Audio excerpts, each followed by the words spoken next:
Bienvenidos a este episodio de Autismo de Verdad. Hoy queremos hablar de un tema relacionado a los procesos de selección, a los candidatos neurodivergentes y también cómo las empresas pueden movilizar la contratación de personas neurodivergentes.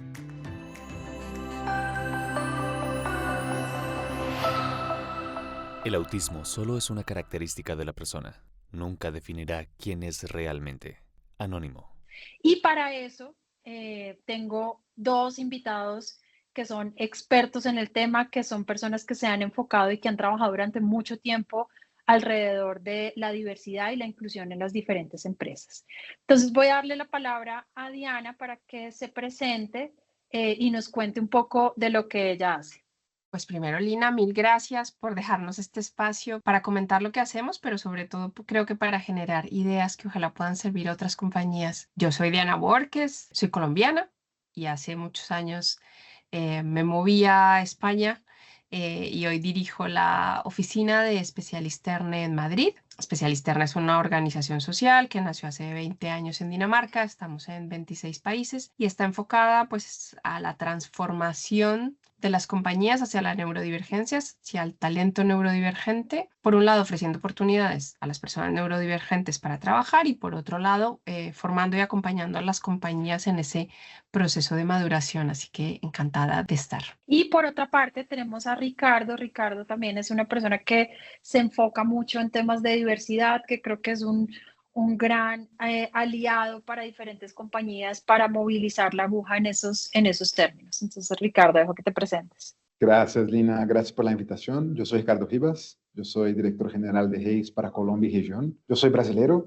Yo al revés, yo vivo en Colombia y yo tengo ahí más o menos 15 años trabajando ya con temas de diversidad, equidad e inclusión. Empecé a trabajar con ese tema en Brasil. Felizmente tuve la oportunidad de trabajar con eso también en México y ya para toda la región, incluso para Estados Unidos y Canadá. Para los que no conocen a Hayes, Hayes es un player global de reclutamiento. Estamos ahí en 34 países, son 12,000 empleados y seguro diversidad, equidad e inclusión es una de las pilares más importantes nuestros a nivel global. Y realmente, ¿no? Yo creo que eso une no solo algo que acredito como persona y profesional, entonces para mí es un gustazo estar aquí con ustedes. Genial, súper. Bueno, yo obviamente digamos que este espacio de autismo lo hago muy enfocado en el tema principalmente de mis hijos que están dentro de la condición. Ellos aún digamos que están pequeños, pero pregunto es, bueno, ¿qué va a pasar el día de mañana cuando lleguen a esos espacios en donde tienen que buscar oportunidades laborales? Ustedes como expertos, ¿cuáles son esos tips o esas recomendaciones que ustedes le pueden hacer a un adulto ya dentro del espectro o una persona incluso con alguna condición de discapacidad cuando llega a ese estado de empezar a buscar una oportunidad laboral, cómo poder, digamos que venderse sin perder pues la esencia de lo que es y de lo que trae también la condición? Para mí creo que es importante que haya un trabajo un poquito anterior de encontrar toda la parte de competencias, ¿no? ¿Para qué soy bueno? ¿Qué cosas me gustan? ¿A qué puedo acceder? Porque como en todos los seres humanos, pues a veces lo que nos gusta y a lo que podemos acceder y lo que no se nos da bien, a veces no es lo mismo. Y es que no siempre a donde quiero llegar va a ser el primer paso. A veces hay que recorrerlo poco a poco hasta llegar a eso que quiero hacer. Obviamente, para mí un empleo es donde te traten bien, donde te hagan sentir valorado, donde obviamente te paguen y donde tú puedas aportar. Mira, yo creo que primera cosa, y estoy bastante de acuerdo con Diana en muchos aspectos ahí. Para mí la primera cosa realmente es encontrar la empresa correcta. La segunda yo creo que es prepararme como profesional, ¿no? Así, y muy enfocando realmente en lo que tengo de potencia. Ahí ya preparando un poco más para el proceso, es cómo yo me preparo para una entrevista, ¿no? Así, y de nuevo, eso yo creo que vale para personas tanto neurodiversas como no, pero cómo yo me preparo para la entrevista, yo conozco la empresa, yo veo a la persona que me va a entrevistar, yo hago una mock interview, o sea, una entrevista realmente donde me preparo con las preguntas que me van a hacer. O sea, yo creo que todos deberíamos de hacer esto, ¿no? Así para que cuando yo pueda llegar a este momento de la entrevista yo esté un poco más tranquilo. Y yo creo que último, pero no menos importante, es seguirse desarrollando, ¿no? Yo creo que muchas veces ahí la gente no logra la primera entrevista. Y puede pasar realmente que no logre la primera entrevista, ¿no? Es muy común. Yo no logré mi primera entrevista, yo no sé ustedes, pero No. yo no fui aprobado en mi primer trabajo, ¿sabes? Así, entonces, ¿qué hice bien? ¿Qué hice mal? ¿Qué puedo mejorar para la próxima vez? Hacer ese proceso ahí de conciencia, de decir, pucha, yo quizá podría tener contestado eso distinto y seguirme preparando. Eso y el feedback Para mí es ¿no? fundamental. Ojalá cuando sales de una entrevista te dijeran algo, porque además Sí, si aterrizamos esto a las personas neurodivergentes, que muchas tienen literalidad en el lenguaje, Ujú. pues imagínate cuando le dices, ya te llamaremos, se va para su casa pensando que de verdad le van a que lo llamar van a llamar ya. y llama a preguntar, pero si me dijeron que me iban a llamar, ¿por qué no me han llamado? De acuerdo. Entonces yo creo que sí que ojalá pudiéramos tener ahí esa parte de feedback y tú tocas una parte importante que es la preparación de la entrevista. La entrevista de trabajo es una situación social súper compleja porque no siempre la puedes anticipar, porque si además de eso, pues estamos hablando de unas personas con unas necesidades de apoyo muy específicas a veces en la Total. comunicación, en la interacción social. Y creo que ahí, por ejemplo, una cosa que nosotros hacemos es que la persona le pregunte a su entorno cómo han sido sus entrevistas, ¿no? ¿Cómo aprendes? Pues desde el ejemplo de Ujú. otros, ¿no? Ujú. Como decías tú, ¿no? Que me pueden preguntar, qué tipo de preguntas me pueden hacer en una entrevista y cuáles no. Tú sabes, Diana, yo una vez entrevisté a una persona neurodiversa para una posición y la persona traía un listado con 50 preguntas, ¿no? Así, y la verdad es que eran muy buenas preguntas, ¿sabes? Así, yo creo que ¿Cuáles eso son es los súper siguientes importante. pasos? Esa me encanta porque además esa demuestra que estás interesado. Entonces, si al terminar dices, bueno, ¿y Total. cuáles son los siguientes pasos? Y gracias, creo que es súper importante.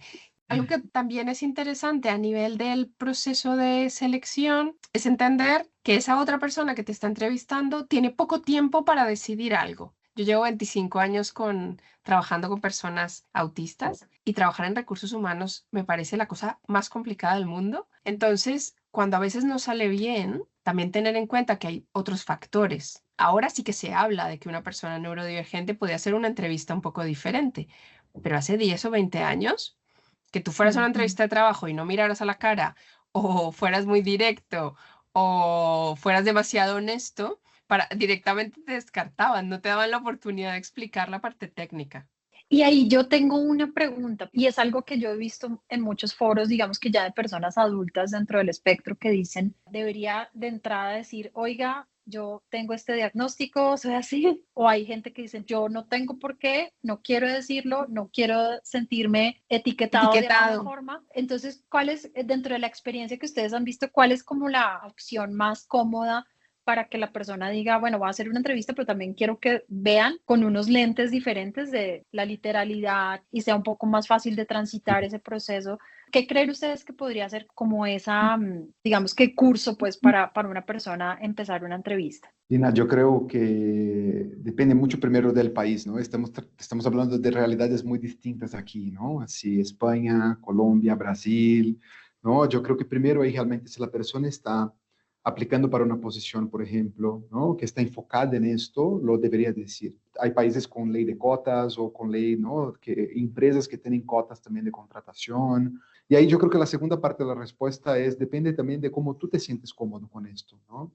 ¿Sabe? Y si las personas no se sienten cómodas, ellas no deberían llevar esto realmente a la mesa, porque realmente tienen esos miedos de serem colocados en una cajita o ya juzgados de una manera inicial y etcétera, ¿no? Así, entonces yo creo que esas dos cosas realmente están correlacionadas, obvio.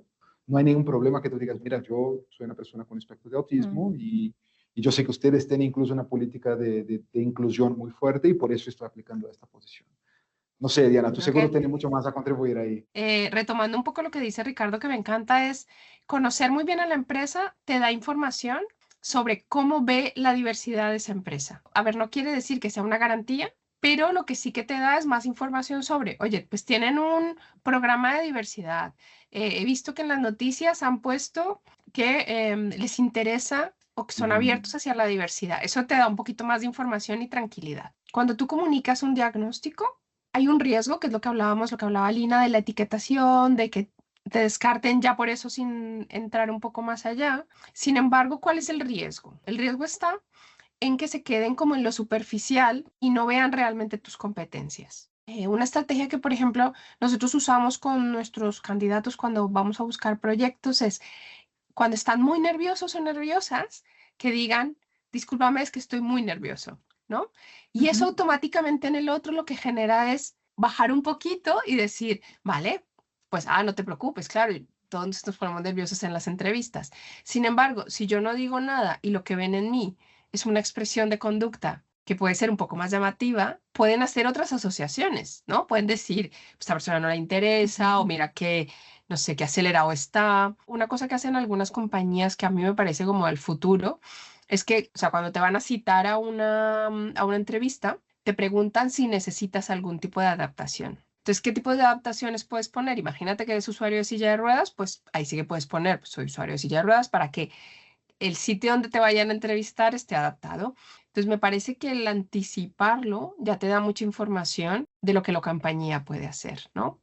Sí, yo creo que buscar trabajo es algo retador. Entonces, es súper importante que las personas tengan esas herramientas, ese apoyo, esos mecanismos para que puedan realmente tener más éxito en este proceso. Sea a través de escuchando un podcast como el tuyo, sea a través de buscar información ¿no? en páginas de empleo, sea a través del amigo, de inteligencia artificial, pero es súper Prepararse. importante realmente prepararse, exactamente eso. Yo creo que el contexto en el que se da te hace prepararte de maneras diferentes. No es lo mismo una Ujú. entrevista presencial que una entrevista online. Pero digamos que tenemos otra parte que es el lado de las compañías. Y ahí creo que ustedes tienen una experiencia súper importante de, bueno, ¿qué es lo que las compañías tienen que hacer para que, o sea, si en algún momento y si realmente quieren tener personas neurodiversas en las compañías, cuáles son esos deber o esos que tienen que tener para que realmente eso suceda?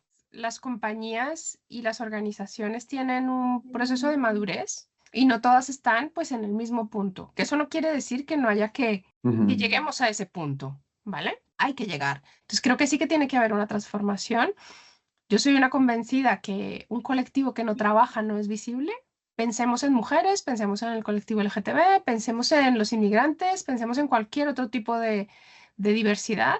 Hasta que no están en el mundo del empleo y hasta que las compañías no dan un paso adelante, es un colectivo que no es visible. Yo tengo un ejemplo buenísimo de una persona autista que es del colectivo LGTB y en el cliente en el que trabaja hicieron pues una fiesta del orgullo, o sea, con un ruido brutal, con unos parlantes enormes. Y entonces el pobre me dice, bueno, pues parece que puedo ser autista, pero no gay al mismo tiempo, porque nadie ha pensado en mí para el evento. Entonces, pues me encantaría ir, pero no puedo ir porque no está adecuado, ¿no? Entonces creo que a veces Ujú. tenemos que tener claro que en todos los procesos que tengamos, tenemos que tener esa perspectiva, ¿no? El incluir la diversidad como parte de cada una de las herramientas y de los procesos que tenemos, creo que es transversal. No es una acción concreta, sino que son más acciones transversales. Yo creo que los procesos, como hemos reclutado por muchos años, limitan mucho el tema del reclutamiento diverso. El proceso acaba siendo una entrevista donde yo te pregunto sobre tu hoja de vida. Entonces, muchas veces yo dejo aquí de analizar muchos temas, como por ejemplo competencias comportamentales. Nosotros, infelizmente, reclutamos de la misma manera hace probablemente 100 años. Hay tres esferas importantes realmente ahí que tienen que trabajar, o quizá cuatro, ¿no? Pero que tienen que trabajar ahí realmente de una manera colectiva para que los procesos sean más inclusivos. Una seguro realmente ahí es el gobierno. Yo sé que eso es una discusión para otro podcast, pero yo soy muy a favor de la ley de cuotas. Yo creo que hay que existir. Yo he visto eso en Brasil y yo creo que los países que han logrado realmente mover la rueda son países que han realmente buscado incluir las personas de una manera casi que obligatoria en la economía formal. Entonces, yo soy muy a favor de eso, pero el gobierno tiene que tener políticas, estructura, apoyo. Número dos, creo que son las empresas, ¿no?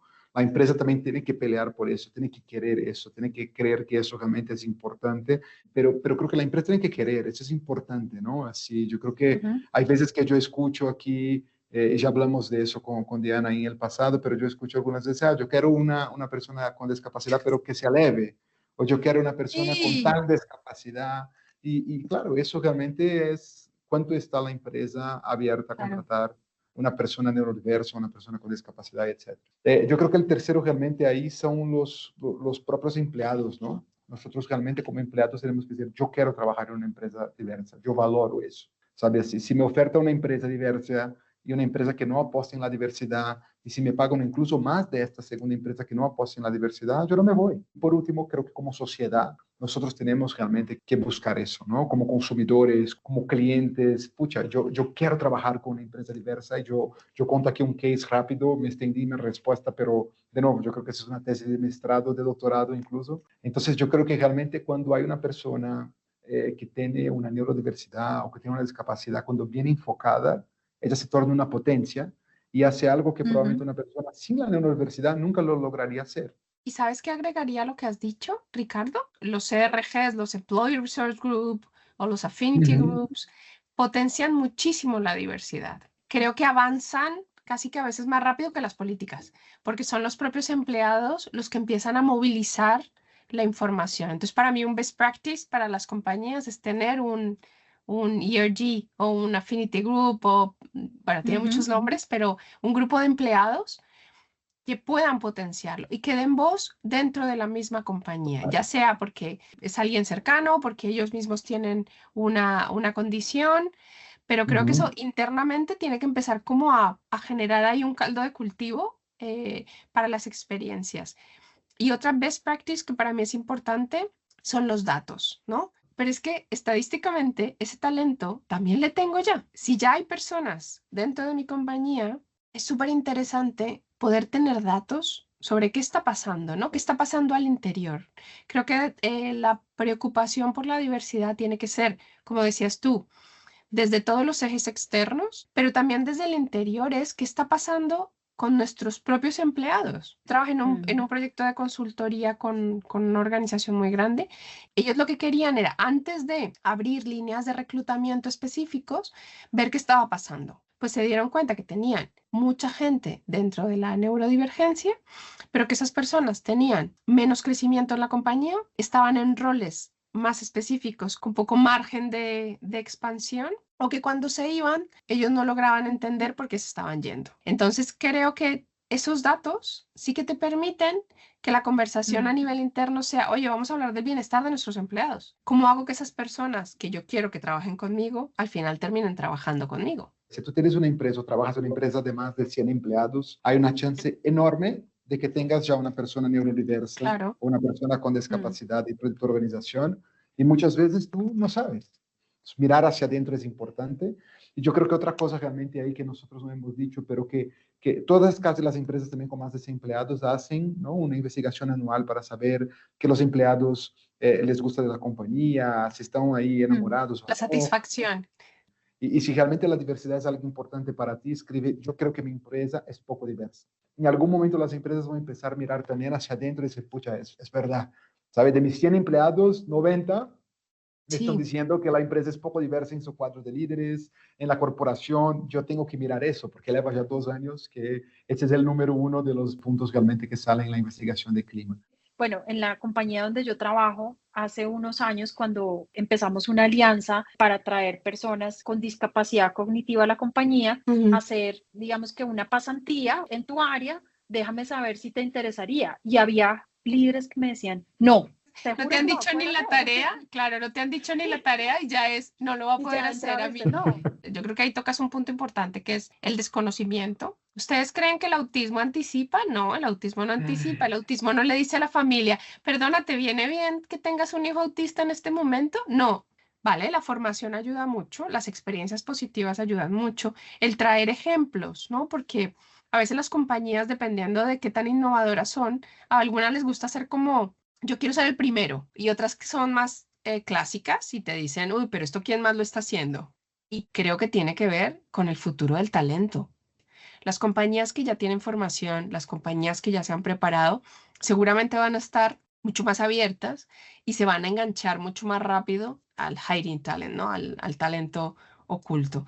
A veces no hay que esperar a que suceda, a veces hay que prepararse y que puede estar en todos los contextos. Es verdad que nosotros trabajamos mucho con tecnología, pero no quiere decir que la tecnología sea la única área en la que se pueda trabajar, ¿no? A veces me dicen, ay, no, pero es que aquí no tenemos desarrolladores de software. Le digo, no, pero es que no todos los, o sea, no todas las personas neurodivergentes vienen con un sello en la cabeza de voy a ser desarrollador de software. O sea, pueden hacer otras cosas. Lo importante es la oportunidad de que puedan hacer otras cosas. Esa educación también nos permite que no sigamos etiquetando o enmarcando, sí, como con un imaginario, ¿no? Que es lo que pasa a veces, muchas Ujú. veces en el autismo. Entonces, en el autismo es como, no, todos son genios, entonces todos son desarrolladores de No, software. no, No, es no, que eso, eso no funciona así. Y eso no. parte también de un poco de la educación y de entender un poco qué es. realmente tú no puedes generalizar y poner a todos en un grupo poblacional en el que dices, no, es que todos son Elon Musk. O sea, no, no es así. No. Nina, déjame, yo quiero complementar dos cosas que creo que son súper importantes. Primero es el papel del líder y dentro de lo que es la diversidad en las empresas. El líder es extremadamente importante. No solo contratación con diversidad, pero la inclusión y la equidad, que son cosas distintas. Es cuando tiene un líder que considera esto importante y que compra realmente eso desde la Que lo corporación. tiene en su Porque hay, agenda. totalmente, hay veces que la empresa lo quiere, el empleado lo quiere, pero el líder no lo quiere. Yo voy a traer dos ejemplos aquí que son interesantes.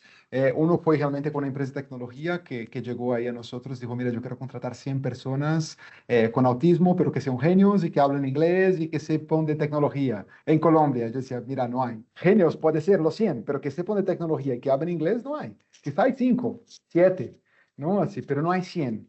¿Va? Entonces yo creo que ese es un ejemplo. Y el segundo, me contaron esta semana una persona ahí de Best Buddies, que fue una de las líderes de Best Buddies que abrió el negocio en Colombia, me contaba de un proyecto que hicieron con Juan Valdés y esa persona tenía un impacto tan positivo en el equipo que esa tienda pronto era con que tenía mejor engagement de los empleados, mejor satisfacción de los clientes y ella siempre que se movía de tienda llevaba a esa persona neurodiversa con ella, porque esa persona tiene un impacto en los empleados, un impacto en los clientes y un impacto en los resultados. Yo creo que a veces cuando los procesos son, y lo he visto en muchas compañías, yo quiero contratar gente con discapacidad. Bueno, pero ¿para qué roles? No, no, no, tráeme los que tengas o tráeme lo que sea y Ujú. quiero 50, quiero no sé cuánto.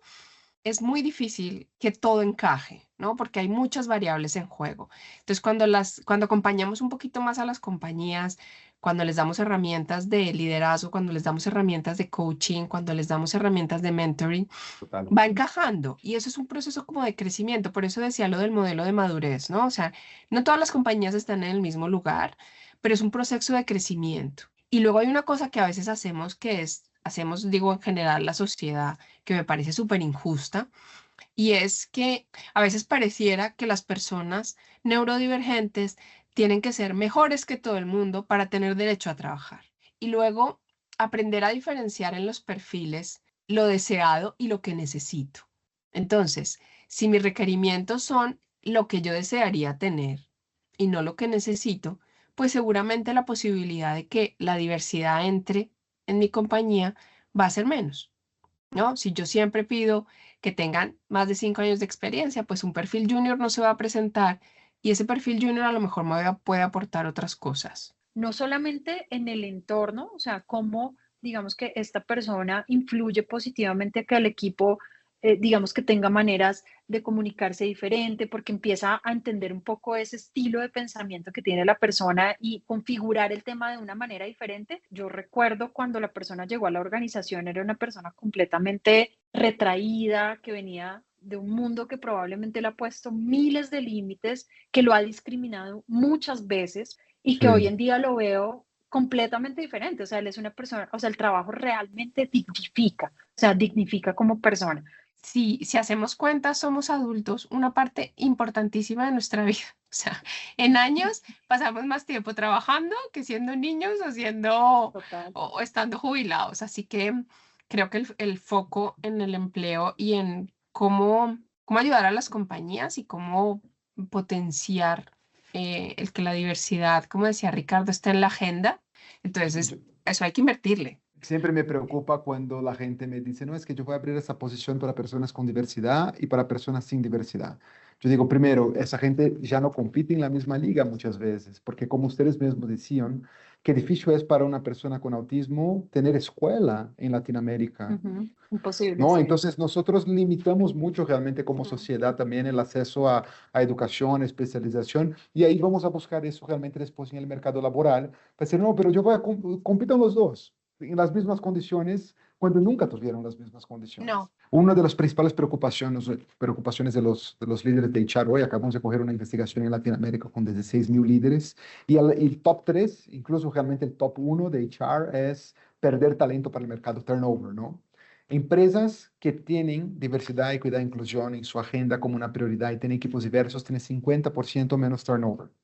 Entonces, mira qué interesante eso, ¿no? Estamos hablando de costo de inversión y solo probablemente por tener un equipo más diverso tenderías menos turnover y menos costo, ¿no? Así, y eso está comprobado también ahí. Las personas que hacen parte de un grupo diverso, principalmente neurodiverso, son muy fieles a las compañías, se quedan por muchos años, tienen una fidelidad absurda, ¿no? Así, y yo creo que las compañías no están explorando ahí realmente un gran talento por esa falta muchas veces de comprensión. Mira, nosotros hicimos una otra investigación el año pasado y preguntamos a mucha gente en Colombia, fueron más de 4.000 personas, ¿qué esperan esos colombianos de sus líderes? ¿No? Y el número uno fue empatía, ¿va? Y el número dos hay relaciones más humanas, ¿no? Estas investigaciones todas están en la página de Hayes. Los líderes que tienen talento diverso en sus equipos son más empáticos, son más humanos y como una consecuencia, claro, se tornan mejores líderes. Porque De creo que te acuerdo, cambia la vida. O sea, yo creo que la Total. diversidad te cambia la total. vida. A mí cuando las compañías me dicen, por ejemplo, somos súper diversos porque tratamos a todo el mundo igual. Sí. Pues no. O yo tengo muchas mujeres, ¿no, Diana? Yo escucho mucho eso. Claro, Sí. Tengo yo tengo muchas muchas mujeres, mujeres, sí, soy yo tengo diverso, muchas digo, no, mujeres. No, en nuestra compañía hay muchas qué mujeres. Y luego lindo, dices, ¿y en pero cargos directivos cuántas? Ah, bueno, exactamente. ¿Cómo tú vienes a un público que es ciego si tú no tienes nadie ciego en el equipo y no tienes idea de cómo es la experiencia de compra? ¿Sabes así? Entonces yo creo que muchas veces se deja de lado un percentual importante de la población con productos que están hechos por empresas no diversas. ¿No? claro, Así, ese sería el punto cuando hablamos de los algoritmos de inteligencia artificial. Ese es uno de sí. los puntos que me preocupa para hablar de neurodivergencia y es quién entrena esos algoritmos. Y luego la segunda cosa es que esos algoritmos, cuando solo están basados en una hoja de vida o un currículum, pues seguramente mucha Total. gente neurodivergente se va a quedar por fuera, bueno, se va a seguir quedando por fuera del camino y mucha gente con discapacidad también. La gente me De pregunta mucho acuerdo. hoy en día, y creo que es un tema súper interesante, cómo la IA va a impactar el mercado de reclutamiento. Y yo digo, hoy, infelizmente, con más vallas de lo que tenemos antes. ¿No? Así, no sé si ustedes vieron, pasó un caso ahora en Estados Unidos con dos empresas muy grandes, y ellos tenían realmente una IA que te grababa la entrevista con preguntas, ¿no? Y después realmente te descartaba o te aprobaba para una otra etapa del proceso. Pero lo que pasa es que eso es tan nuevo y esa herramienta estaba solo realmente ahí codificada con entrevistas con personas blancas que probablemente no eran neurodiversas y etcétera. Entonces te reprueba sin entender lo que está del otro lado porque es una inteligencia artificial.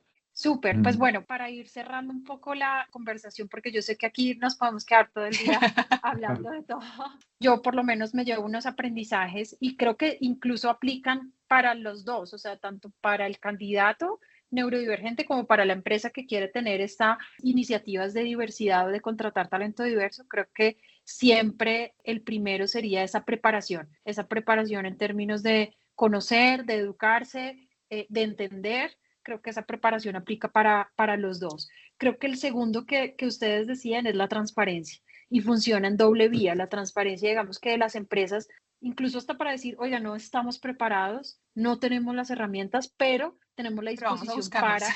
para hacerlo. Exacto. Y la transparencia del candidato, decir, oiga, yo tengo esto, necesito esto o me siento de esta manera. Y creo que eso aplica incluso para personas neurotípicas. O sea, creo que uno también debería ser transparente en esos procesos. Y el último, tenemos que seguir trabajando es ese desarrollo continuo. Cómo Ujú. la persona, tanto el candidato neurodivergente dentro de una compañía, busca ese desarrollo, no quedarse estancado en una posición. También las compañías permiten y tienen de pronto incluso hasta iniciativas de desarrollo exclusivas para este tipo de población, que puede llegar a ser diferente también, ¿no? O sea, porque, Claro. por ejemplo, en el caso del espectro, probablemente vamos a necesitar un entrenamiento, una capacitación mucho más visual, porque el tema, digamos que Creo de que los ahí, pictogramas puede ser funcional, totalmente. bueno, no sé. Que haya la oportunidad y que tú como empleado tengas la capacidad de decir, oye, me quiero mover de rol y que se dé ese entorno de seguridad. Es clave para que para que las personas puedan, y pues no estoy diciendo nada que no sepamos pues la gente satisfecha trabaja mejor, la gente que se siente bien en las compañías trabaja mejor, los equipos que funcionan mejor dan mejores resultados, o sea que creo que ahí hay que verlo desde muchas perspectivas, desde la social, desde la legal, pero también desde lo que puede funcionar a nivel de un mercado que me está pidiendo el mercado en talento, que me está pidiendo el mercado como consumidor.